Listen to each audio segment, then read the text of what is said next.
चित्र सुना,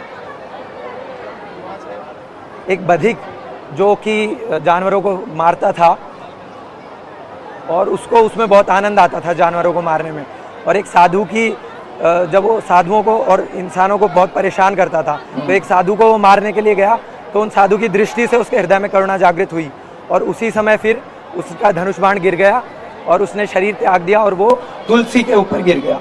अब तुलसी के ऊपर गिरने से मैंने भक्तमाल में सुना ये कि उनको वैकुंठ धाम प्राप्त हुआ, भगवान के दूत आए और विमान में उनको विराजित करके लेकर के गए।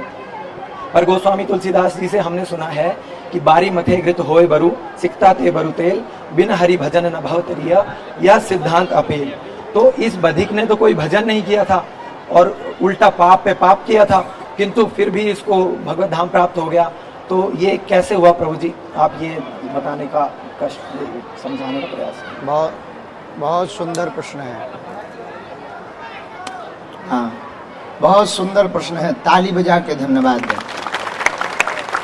सुनो, पाप कर्म जो भी करेगा उसे भोगना पड़ेगा। तुलसीदास जी सही कह रहे हैं, बिना भजन के मुक्ति असंभव है। लेकिन संत का मतलब यही होता, जो भजन करके परमात्मा में विलय हो जावे उसे संत कहते हैं। तो उनके पास भजन का इतना खाता हो जाता है, इतना जुड़ाव जुड़ जाता है, इतना राम नाम रूपी धन जुड़ जाता है कि वो किसी को भी चाहें तो अपनी कृपा दृष्टि से उधार दे करके उसका कल्याण कर सकते हैं।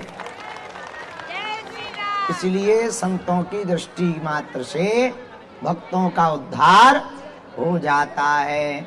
इसलिए गुरु भी गोविंद से बड़े गुरु होते हैं। भगवान भी जब नारायण नर बनकर आते हैं तो वो भी गुरु रूप को स्वीकार करते हैं। इसलिए गुरु परंपरा है, क्योंकि गुरु की दृष्टि मात्र से शिष्य का कल्याण हो जाता है।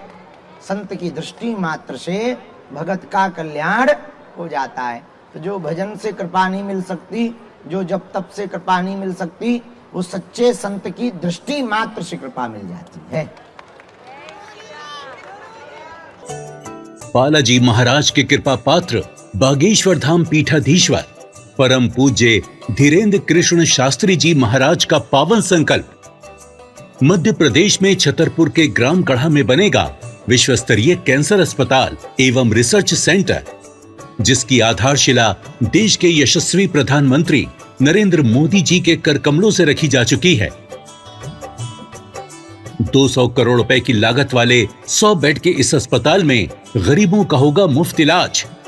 ये बहुत बड़ा अवसर है, बहुत बड़ा काम है। संकल्प बड़ा हो, संतों के आशीर्वाद हो, प्रभु की कृपा हो तो समय सीमा में सब पूर्ण होता है। हमारे प्रियजनों, बागेश्वर धाम पूरे भारत के लोगों, अभी तक अस्पतालों में मंदिर थे, अब मंदिर में अस्पताल होगा। कैंसर हॉस्पिटल निर्माण हेतु सहयोग देकर पुण्य के भागी बने। अकाउंट नेम श्री बागेश्वर जन सेवा समिति, bank name HDFC bank, account number 999108108108, IFSC code HDFC 0000088।